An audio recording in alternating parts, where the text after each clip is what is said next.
नमस्कार दोस्तों, ET academy YouTube channel में आपका स्वागत है। मैं ओंकार आज लेकर आया हूं टू द पॉइंट प्रोग्राम का अगला एपिसोड। तो आज हम लोग जो टू द पॉइंट प्रोग्राम के तहत जो चर्चा करने वाले हैं, बहुत ही इंपॉर्टेंट टॉपिक है जो अक्सर प्रीलिम्स या मेंस परीक्षा में पूछा जाता है। तो आज जो मैं लेकर आया हूँ ये सार्क एक रीजनल ऑर्गेनाइजेशन है जो बहुत ही इम्पॉर्टेंट टॉपिक है। आज हम लोग इस पर चर्चा करेंगे। तो चलिए आगे देखते हैं। तो सार्क इसको हिंदी में दक्षेस भी कहते हैं और इसका full form south Asian association for regional cooperation. Hindi में यदि देखें तो दक्षिण एशियाई क्षेत्रीय सहयोग संगठन। तो ये इसका सार्क का लोगो है, आप लोग देख रहे हैं। इस पर जो चर्चा करेंगे इसमें की पॉइंट है इसके पृष्ठभूमि के बारे में चर्चा करेंगे, इसकी स्थापना और मुख्यालय के बारे में चर्चा करेंगे, फिर इसके जो सदस्य देश कितने सदस्य देश हैं और कितने इनके पर्यवेक्षक का दर्जा प्राप्त किए हैं इसके बारे में चर्चा करेंगे।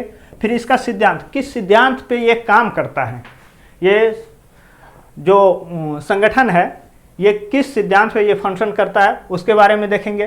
फिर इसका मोटो क्या है, उद्देश्य क्या है, इस पर मैं चर्चा करूँगा।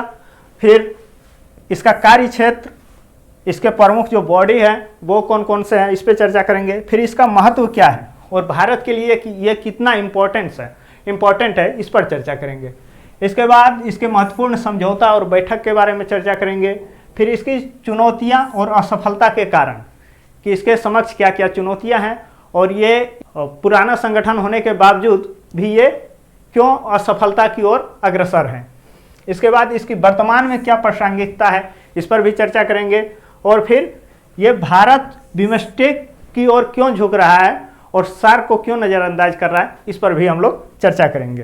तो इसकी पृष्ठभूमि को देखें तो ये 1970 के दशक में बांग्लादेश के उस समय राष्ट्रपति थे जियाउर रहमान। इन्होंने सर्वप्रथम एक दक्षिण एशियाई व्यापार गुट के सृजन का प्रस्ताव रखा था। इसके बाद इसका जो सर्वप्रथम 1980 में एक क्षेत्रीय संगठन बनाने पर विचार किया गया और 1981 में 7 जो इसके संस्थापक देश थे इसके विदेश सचिव ने इसे स्वीकार कर लिया। इसकी स्थापना की बात करें तो ये 8 दिसंबर 1985 को ये ढाका घोषणा पत्र के तहत इसका गठन किया गया था। इसका बैठक ढाका में हुआ था, इसलिए इसे ढाका घोषणा पत्र भी कहते हैं। अब इसके सदस्य देशों की चर्चा करें तो सदस्य देश इसके 8 हैं। 8 सदस्य देश हैं जिसमें मालदीव, श्रीलंका, भारत, पाकिस्तान, अफगानिस्तान, नेपाल, भूटान और बांग्लादेश। ये इनके 8 सदस्य देश हैं। यदि हम ग्लोबल मैप में इसको देखें तो ग्लोबल मैप में यहाँ से नीचे से चलेंगे, ये मालदीव्स है, फिर ये इंडिया, फिर पाकिस्तान, अफगानिस्तान, नेपाल, भूटान, बांग्लादेश और श्रीलंका। ये एक क्षेत्र में सिमटा हुआ ये संगठन है, इसलिए इसे क्षेत्रीय संगठन भी कहते हैं। तो इस तरह से इसके सारे देश का भी नाम याद रख सकते हैं, मालदीव्स, इंडिया, पाकिस्तान, अफगानिस्तान, नेपाल, भूटान, बांग्लादेश और श्रीलंका। तो ये इसके सदस्य देश हैं। इसमें से 7 जो है 7 इसका फाउंडर मेंबर है और एक बाद में जाकर के अफगानिस्तान इसका बाद में सदस्य बना था। और यदि इसके पर्यवेक्षक देशों की चर्चा करें तो इसका पर्यवेक्षक देश यूएसए है, दक्षिण कोरिया है, यूरोपीय यूनियन है, ईरान है, मॉरिशस है, चीन, जापान, म्यांमार और ऑस्ट्रेलिया।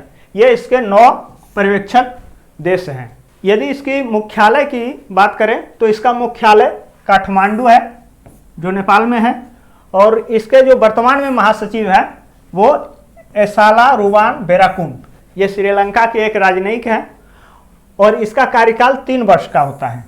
और ये जो महासचिव का पद होता है ये क्रमानुसार सभी देश को बारी बारी से दिया जाता है। तो ये इसके मुख्यालय और महासचिव और इसके कार्यकाल जो होते हैं ये इम्पोर्टेंट है। इसके बाद इस ऑर्गेनाइजेशन के बॉडी के बारे में बात करें तो इसको हम 2 पार्ट में बांट कर देख सकते हैं। एक जो है प्रमुख अंग है और इसका स्पेशल निकाय है। तो प्रमुख अंग के अंतर्गत हम इसके राष्ट्र प्रमुखों की बैठक एक होती है, इसके बाद विदेश सचिवों की एक अस्थायी समिति इसमें होती है और इसका एक सचिवालय होता है। तो ये इसके 3 प्रमुख बॉडी है। इसके बाद फिर इसका विशेष निकाय है जिसके अंतर्गत एक सार्क राहत कोष की स्थापना किया गया है। दक्षिण एशियाई विश्वविद्यालय जो भारत में ही स्थित है। इसके बाद फिर इसका दक्षिण एशियाई क्षेत्रीय मानक संगठन है और सार्क मध्यस्थता परिषद है। तो ये इसका स्पेशल विशेष निकाय है। यदि इस ऑर्गेनाइजेशन के सिद्धांत के बारे में चर्चा करें तो ये किस सिद्धांत पे फंक्शन करता है, तो इसका 2 सिद्धांत है। एक, पहला कि आंतरिक मामलों में हस्तक्षेप नहीं करना है, सदस्य देश अपने दूसरे देशों के आंतरिक मामलों में ये हस्तक्षेप नहीं करेगा। और दूसरा जो सिद्धांत है कि द्विपक्षीय विवादों को सार्क के मंच पर नहीं उठाना है। यदि कोई आपसी द्विपक्षीय विवाद है तो सार्क के मंच पर उस मुद्दा को नहीं उठाना है। लेकिन अक्सर ये होता है कि पाकिस्तान इंडिया के जम्मू कश्मीर के मुद्दों को सार्क के मंच पर उठाता है, या तो फिर जो द्विपक्षीय जो सीमा विवाद है तो वो ला करके उठाता है। ये भी उसका एक कमी है। इसके बाद इसका प्रमुख उद्देश्य को देखें तो इसका ये एक बहुउद्देशीय संगठन है। इसका कोई एक उद्देश्य नहीं है, ये बहुत सारे उद्देश्यों को ध्यान में रख करके बनाया गया है। तो पहला जो उद्देश्य है कि सदस्य देशों के बीच सहयोग को बढ़ावा देना। ये एक रीजनल ऑर्गेनाइजेशन है, इसलिए ये अपने आपसी सहयोग को बढ़ावा देने की बात करता है। इसके बाद आर्थिक, सामाजिक और सांस्कृतिक विकास को बढ़ावा देना है। फिर सार्क देशों के बीच सामूहिक आत्मनिर्भरता को बढ़ावा देना है। इसके बाद आगे देखें तो क्षेत्रीय समस्याओं को दूर करना। इस जो दक्षिण एशिया में जो भी क्षेत्रीय समस्याएं हैं उसको दूर करने के लिए ये मंच मिलकर के काम करता है। इसके बाद अंतर्राष्ट्रीय मंचों पर सहयोग मजबूत करना। जब ग्लोबल वार्मिंग का कोई मुद्दा रहता है या तो फिर WTO का मुद्दा रहता है तो उस पर ये सदस्य देश आपस में मिल करके मुद्दा, अपने जो समान मुद्दा रहता है उसको उठाते हैं। इसके बाद इसके कार्य क्षेत्र के बारे में बात करें तो ये किस किस फील्ड में काम करता है, तो ये मानव संसाधन और पर्यटन, मानव संसाधन विकास और पर्यटन पे काम करता है। कृषि एवं ग्रामीण विकास पे काम करता है। फिर ये पर्यावरण, प्राकृतिक आपदा और बायोटेक इस पे काम करता है। आर्थिक व्यापार एवं वित्त पे काम करता है। फिर गरीबी, भुखमरी का उन्मूलन, संचार, परिवहन और ऊर्जा, शिक्षा एवं संस्कृति। इसके प्रमुख समझौता या बैठक की बात करें तो ये 36 साल में 18 बैठक हुई है अभी तक। सार्क के मंच पर 36 साल में 18 बैठक हुई है और ये अब तक भारत में 3 बैठक हुई है, 1986, 1995 और 2007 में। इसकी यदि प्रमुख जो समझौता हुआ है तो एक समझौता है इसका SAFTA SAPTA means south Asia preferential trade agreement, मतलब दक्षिण एशियाई वरीयतापूर्ण समझौता। ये एक ऐसा समझौता है कि जब कोई सदस्य देश किसी के साथ व्यापार करेगा तो पहली वरीयता जो है वो सदस्य देशों को देगा। मतलब कि यदि इंडिया USA और बांग्लादेश के साथ व्यापार करना चाहता है तो पहला वरीयता ये बांग्लादेश को देगा। तो ये एक समझौता हुआ था। ये समझौता 11 अप्रैल 1993 को हुआ। ये सार्क का 7वां बैठक था जो ढाका में हुआ था और इसे 1995 में लागू कर दिया गया।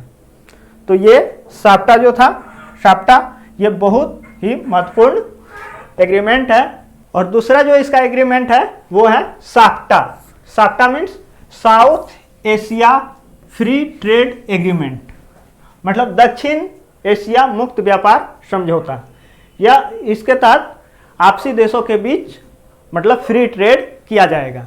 तो ये जो बैठक एग्रीमेंट पारित किया गया था ये 6 जनवरी 2004 को पारित किया गया था। ये 12वां शिखर सम्मेलन जो पाकिस्तान में हुआ था वहाँ पे इस एग्रीमेंट को पारित किया गया था और ये 2006 में लागू हुआ था।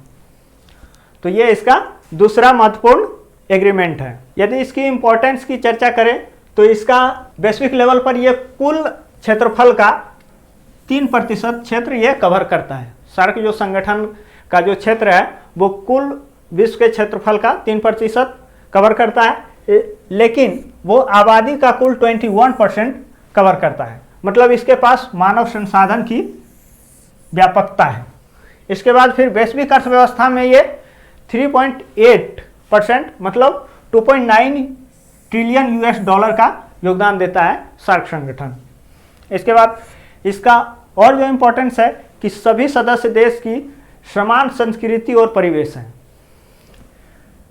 क्योंकि लगभग देशों का संस्कृति समान है और दोनों का परिवेश भी समान है। इसके बाद इसके पास जो है वो उपजाऊ भूमि की अधिकता है और खनिज संसाधन की भी प्रचुरता है। इसकी समस्याएं भी समान है, जैसे गरीबी, भूखमरी, प्राकृतिक आपदा, आंतरिक संघर्ष। तो ये यदि चाहे तो ये अपनी समस्याओं को एक साथ मिलकर के दूर कर सकता है। तो ये इसकी सबसे बड़ी इंपॉर्टेंस है।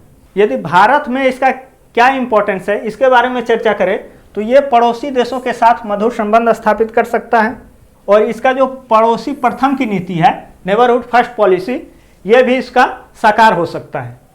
इसके बाद चीन को प्रतिस्थापित करने के लिए सबसे अच्छा मंच आप ये सार्क हो सकता है, क्योंकि इसके सारे पड़ोसी देश हैं जो कि चीन अपने घेरने की नीति जो भारत के प्रति अपनाता है, तो ये सार्क के साथ मिलकर के उसे काउंटर कर सकता है। इसके बाद क्षेत्रीय स्थिरता और शांति।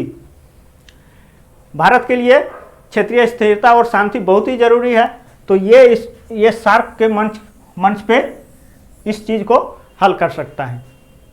इसके बाद अंतर्राष्ट्रीय मंचों पर इसको सहयोग मिलेगा, जैसे यूएनओ में अस्थायी सदस्यता को लेकर के है, या फिर WTO में जो विकासशील देश और विकसित देशों के बीच विवाद चलते रहता है, तो ये सब पर इसको सहयोग प्राप्त हो सकता है। और व्यापार, परिवहन और तकनीक के लिए इसको इंडिया को एक व्यापक बाजार भी उपलब्ध हो जाएगा, वो भी नज़दीक में ही पड़ोसी देशों के साथ ही। इसके चुनौतियां या असफलता का कारण के बारे में चर्चा करें तो इसमें सबसे बड़ी जो चुनौती है कि इसमें 36 साल में मात्र 18 बैठक हुई है, जो कि प्रतिवर्ष होना था, नहीं हो पाया। इसके बाद 2015-16 तक साप्टा जो एग्रीमेंट है इसको पूरी तरह से लागू करना था, जो अभी तक नहीं हो पाया है। इसका जो है अंतर क्षेत्रीय व्यापार, आपसी देशों के व्यापार की बात करें तो मात्र 5% ही व्यापार ये करता है आपस में। इसके बाद आपसी कनेक्टिविटी और परस्पर सहयोग में कमी, जैसे हाल ही में देखें तो इंडिया अफगानिस्तान में गेहूं भेजना चाह रहा था, लेकिन पाकिस्तान वो अपना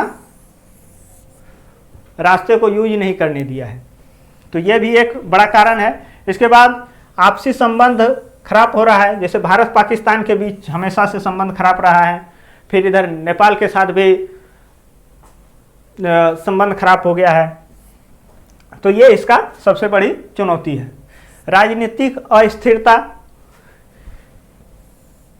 सार्क देशों के बीच एक ये भी समस्या है कि यहाँ पे राजनीतिक अस्थिरता रहता है, जैसे अफगानिस्तान में तालिबान ने कब्जा लिया है और जिसे अभी तक भारत ने मान्यता नहीं दिया है, जिस कारण से इसके आगे की बैठक सभी क्या हो रहा है, पोस्टपोन कर दिया जा रहा है।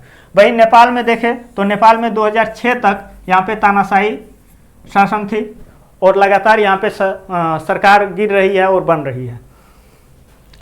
इसके बाद नेक्स्ट देखें तो भारत को बिमस्टेक और ब्रिक्स जैसे संगठनों के प्रति इसका रुझान बढ़ते जा रहा है। क्यों? क्योंकि ये सब जो समस्याएं हैं इस कारण भारत इस सार्क संगठन के प्रति उदासीन रवैया अपना रहा है और बिमस्टेक और ब्रिक्स जैसे देशों के बीच अपना संपर्क बढ़ा रहा है। और इसकी समस्याओं के बारे में चर्चा करें तो ये एक बहुउद्देशीय संगठन होना भी इसका सबसे बड़ा असफलता का कारण है, क्योंकि इसका इतना सारा उद्देश्य है और किसी पे अच्छी तरह से ये काम नहीं कर पाती है, तो ये इसका एक असफलता का ये भी बड़ा कारण है।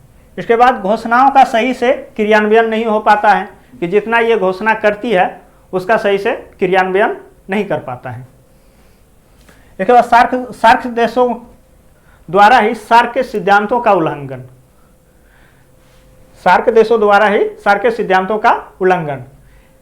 जैसे इसका सिद्धांत जो है, दो मुख्य सिद्धांत है, तो उसका हमेशा सार्क देश ही उल्लंघन करने लगता है। जैसे पाकिस्तान हमेशा वो इंडिया के आंतरिक मामलों में हस्तक्षेप कर देगा, तो ये इसका असफलता का कारण है। इसके बाद भारत के नेतृत्व पर हमेशा पड़ोसी देश शक करते हैं कि ये बिग ब्रदर की भूमिका निभाता है, तो ये भी इसका एक असफलता का कारण है। अब इसकी प्रासंगिकता की बात करें तो भले ही ये सब व्याप्त चुनौतियां अभी सार्क के मंचों पर है, लेकिन फिर भी इसकी प्रासंगिकता है, क्योंकि कोविड-19 में देखें तो कोविड-19 में वर्चुअल बैठक के दौरान ये 10 मिलियन US$ की एक राहत कोष का गठन किया गया है, और कोविड-19 संक्रमण को रोकने के लिए पड़ोसी देश मतलब सार्क के सभी देश मिलकर के एकजुट होकर काम करने के लिए अग्रसर हुआ है। तो इस तरह से देखें तो सार्क की अभी भी प्रासंगिकता है, लेकिन जो व्याप्त चुनौतियां हैं उसे दूर करके और सार्क को और आगे बढ़ा करके एक अच्छा संगठन के रूप में विश्व के मंच पर प्रदर्शित कर सकता है। तो ये पूरा सार्क का टू द पॉइंट था, हम लोग पॉइंट वाइज समझे, और ये बहुत ही इंपॉर्टेंट टॉपिक था, अक्सर मेंस एग्जाम में पूछा जाता है। तो इतने सारे पॉइंट पे यदि हम चर्चा कर लिए हैं तो हो सकता है इससे जो भी क्वेश्चन फर्दर आए तो उस पर हम लोग अच्छा से एक क्वेश्चन लिख सकते हैं। तो इसी के साथ हम इस प्रोग्राम को यहीं पे समाप्त करते हैं। जय हिंद।